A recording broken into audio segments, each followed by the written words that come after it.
Thank you. And now we'll have Pat Furlong.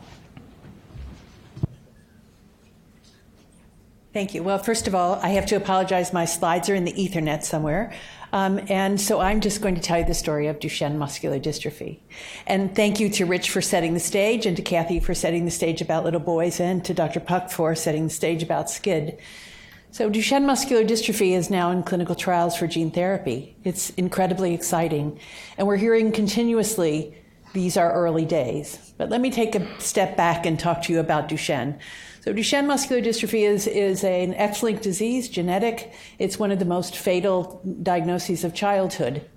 Families find out about this, sometimes familial, but 30% of these families find out that they are a carrier, a de novo carrier, once they have babies.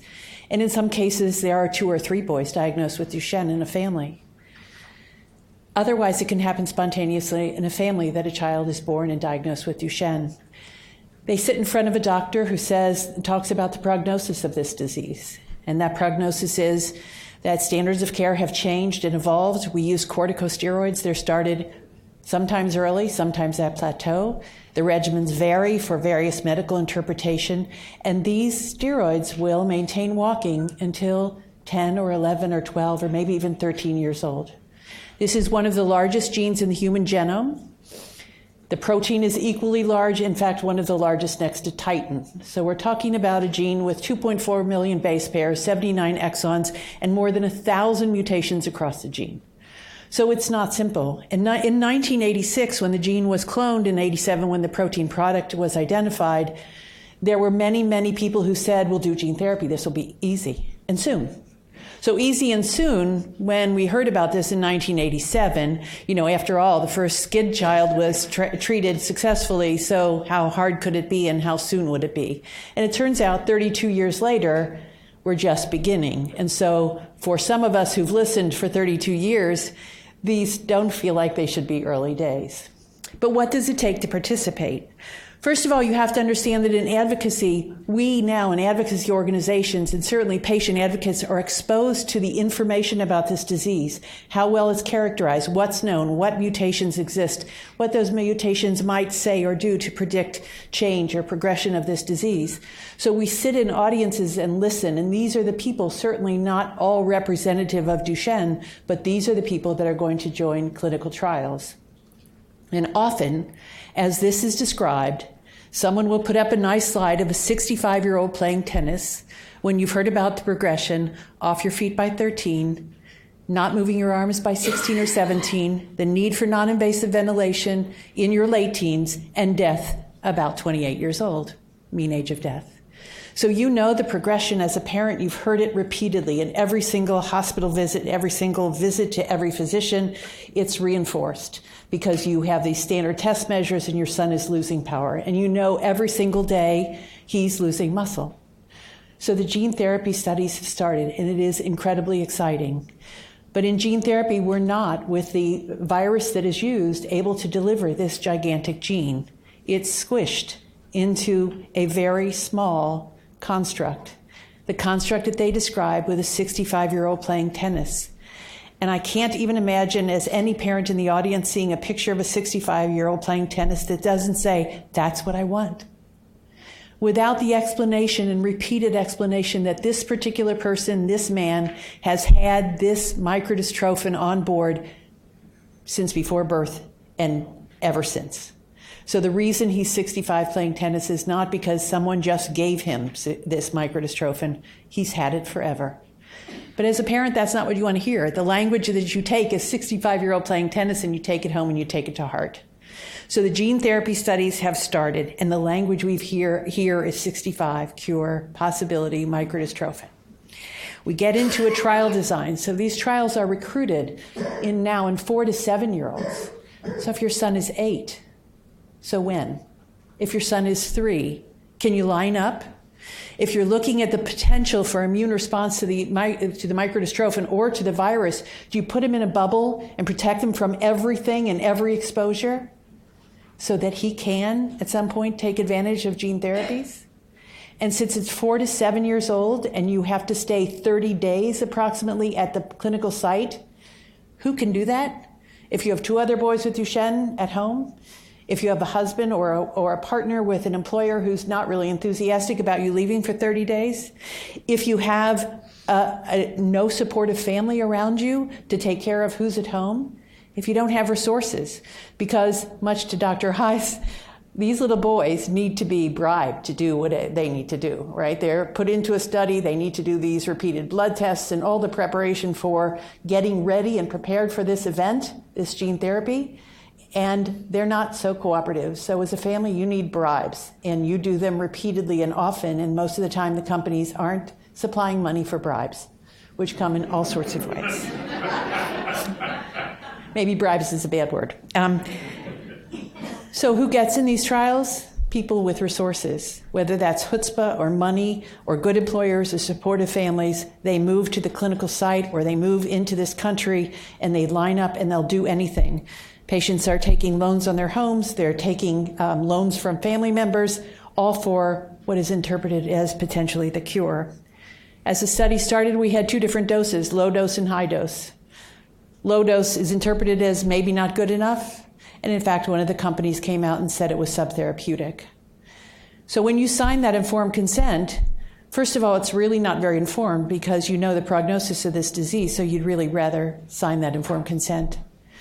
What sometimes is unknown is what you've just opted out of, and that is every other clinical trial that's happening in your space. And we're lucky enough to have 46 companies and 27 active clinical trials, and you've just signed out of all of them by participating in gene therapy. And then there are biopsies. So the rationale of biopsies is to see how much dystrophin is on board at baseline and then to look at what happens in the future. But I venture to say there's no child in a gene therapy study with a microdystrophin on board. So the idea of a baseline biopsy with anesthesia and cutting apart a muscle that's already degenerating feels kind of hard. So the families undergo a great burden. And then these are placebo-controlled trials, 1-to-1 or 2-to-1. The first open-label studies was a rush to get in, but now we're in the real serious studies where they're 1-to-1 or 2-to-1. And so these families are watching while their sons are getting an infusion of, I don't know. So it's a great deal of burden, right? When you're sitting there thinking your son is getting a quadrillion particles of a virus with a microdystrophin that may change the progression of his illness, to learn that he got a saline infusion, and then to worry that will he, by the time the study's over and he's ready and prepared to get the infusion, what if he develops immunity? What then? What do you say to this child then when he can't participate in this study? And what do you say to his siblings who are waiting at home and maybe they're 8 or 9? Is it never? Is it soon? And what's soon compared to this progression of this disease? So it's troublesome. It's wonderful and troublesome at the same time, gene therapy. We are very excited about this opportunity, but also once you receive a gene therapy, not only are you on steroids at baseline, but they increase your steroids for 30 to 60 days. And I can tell you, having just been with a little boy that was in a study, steroids on basically a double dose. Steroids complicate these little boys' lives anyway, but steroids on a double dose make these little boys into terrors. I could just say terrors. I had a little boy who was like jumping off the bed, and the good news is the gene therapy working? Was he in the placebo? But he was also jumping off the bed and then hold off and hit whoever was near him on the increased steroid dose. So it's pretty tough. And so thinking that you're in a placebo and coming back to get this gene therapy at some point, but still going through a biopsy, the increase of steroids, and the burden of watching as your parents think that you're getting a quadrillion particles of virus and maybe a change in the trajectory of this illness. And then their siblings. What, when will they be treated? Do we have an obligation to think about them? I can't even imagine having 2 sons myself with Duchenne long ago who died, one right after the other. I think that I couldn't bear the thought of one being treated and one not being treated. So I think we need sibling protocols. And finally, this is muscle. This is skeletal muscle. And in 4 to 7-year-old boys, these boys are going to be running around to the degree that they can. And if they get gene therapy, and if it's successful, and if it does preserve muscle strength, they're going to be running around a little faster, and we're all going to be celebrating that effect. Except that as muscle turns over, what are we going to have if we can't redose them? Will we have teenage onset Duchenne muscular dystrophy? So we have to think about redosing these young men. And we have to know when it is time to redose them and not when they start falling, because we know that if you lose muscle, you can't regain it. So these are the issues, I think, from the parents' point of view, and finally from this little boy's point of view. This little boy I know was in a gene therapy study, and he went back to school, and he started to act out. And he was really acting out, throwing things around, being unkind to his friends, not being very cooperative to anyone. His parents called me and said, I don't know what to do with them. And so I'm not a psychiatrist nor a psychologist, and most days I used to worry that I wasn't even a good parent. So I said the only thing I would do is probably just cry with him at night when I put him to bed and say, I don't know how to help you. I've tried everything I know, bent the rules, kept you home from school, done all sorts of things to try to help you, but you're really unhappy. So tell me why. And the little boy said, well, you had me sign this paper. I went into this study and you told me I'd get some magic medicine.